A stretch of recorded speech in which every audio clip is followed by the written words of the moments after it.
In this video, I'm once again focusing on Australia and its continued descent into totalitarian oblivion because I think it's clearly the blueprint for the dystopian new normal that the globalists wish to bring about. This is possibly as a result of the heavy investments that China has made in Australia over the past many years. We'll begin with this clip uploaded on 7 News from a recent press conference with Chief Health Officer Dr. Kerry Chant from August 30th, 2021. We need to get used to being vaccinated with COVID vaccines for the future. I can't see that COVID is not going to be with us forever.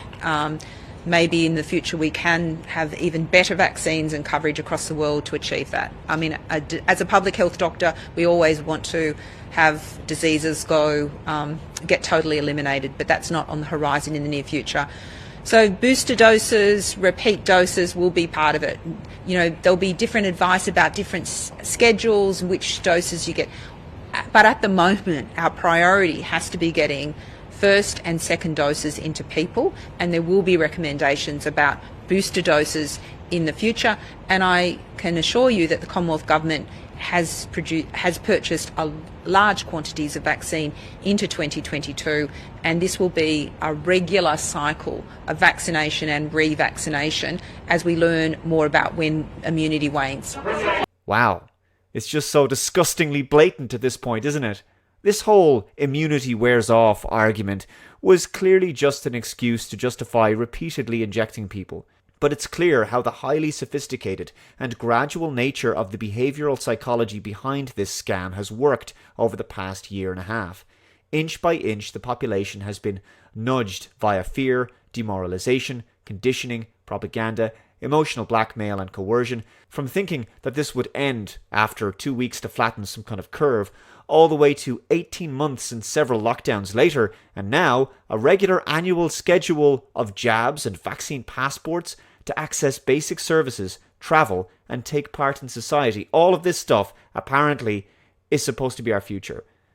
There's no way they could have sold this dystopian new normal nightmare back in March of 2020. It was just too much for the public to take at once. They had to soften the public up to it over several months.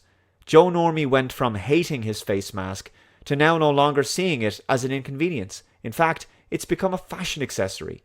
There was a time not so long ago when many people believed that it would just be one injection they had to take to get back to normal. And they were told vaccine passports were just some crazy conspiracy, despite the fact that people like myself had warned about immunity certs as far back as April of 2020. Then they were suddenly told it would be 2 jabs. Now they're being told it's booster jabs indefinitely. It should set off alarm bells with most people as to how aggressive and desperate governments are becoming in their push to inject their entire populations with an experimental gene therapy. At least not here in Ireland, where the vast majority have gleefully thrown themselves at the needles. Thankfully, Australians are a good deal more discerning, and the country has a very low rate of injection uptake. This is because of how extreme Australian politicians have been thus far, and I think that's backfired on them in many respects. Regardless, Australia is now far from being the liberal democracy it once was. It's now the world leader in totalitarian COVID policing. So Dr. Kerry Chant talked about people having to get used to being vaccinated with booster shots on a regular basis for the future.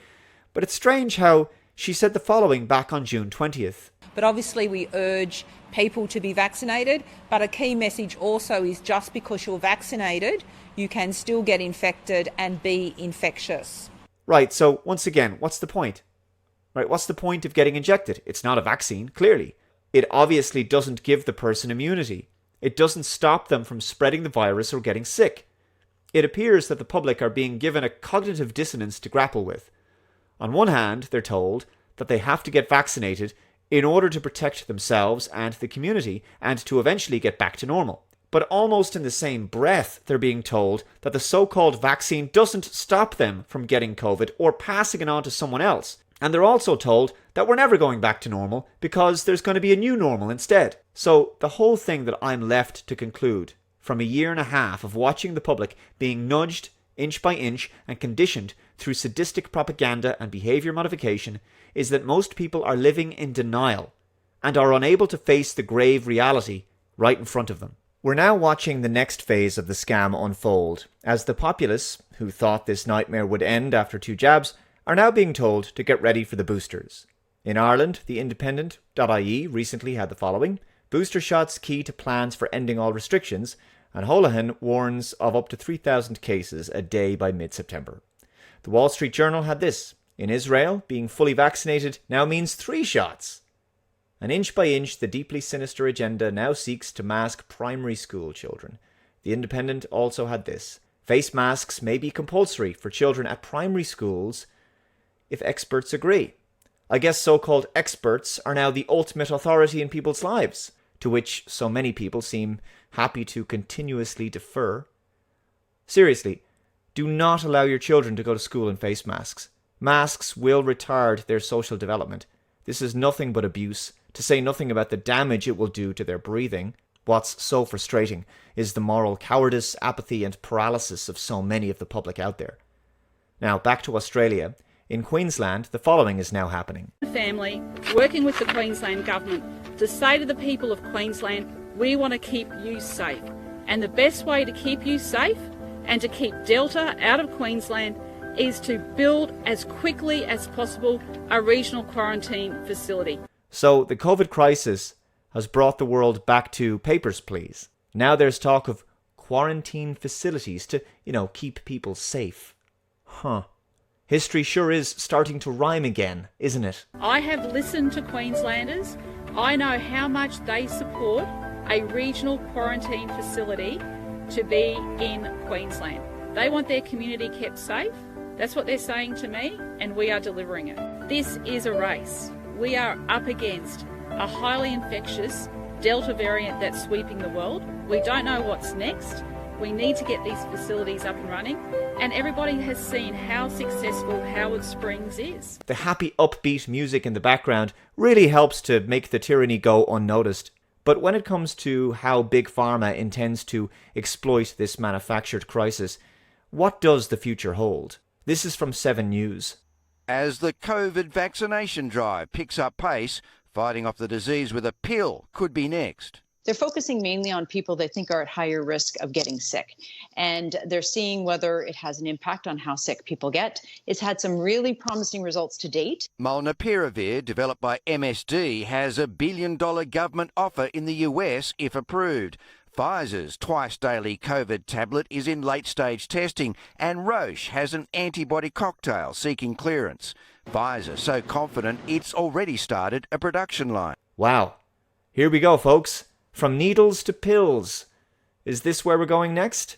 The populace consenting to voluntarily taking a government-approved medication on a daily basis?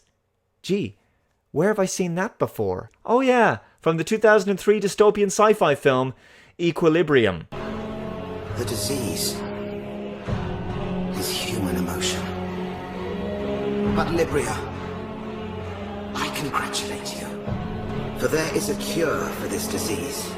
At the cost of the dizzying highs of human emotion, we have suppressed its abysmal lows. And you, as a society, have embraced this cure. Prosium. Now we are at peace with ourselves. Anyway, back to the 7 News report.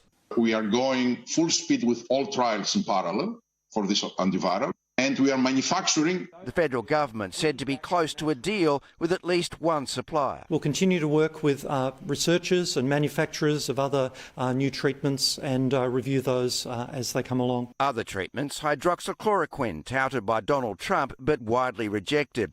Antiviral drug remdesivir improved mortality rates for patients on oxygen. And dexamethasone, able to prevent the COVID immune system storm. Whatever comes out of this, whether it's injections or pills, it seems that Big Pharma wins every which way. Not just pills, but powders, inhalers, patches, nasal sprays, even nanoparticle technology, all being researched and trialled to keep COVID patients out of hospital or treat them when they're there. Pfizer's COVID tablet could be available by the end of the year. Chris Marr, 7 News. Nanoparticle technology. I thought that was just a conspiracy as well. Well, it turns out it's now true because the television has finally said it. Now, you might recall that I have previously talked about the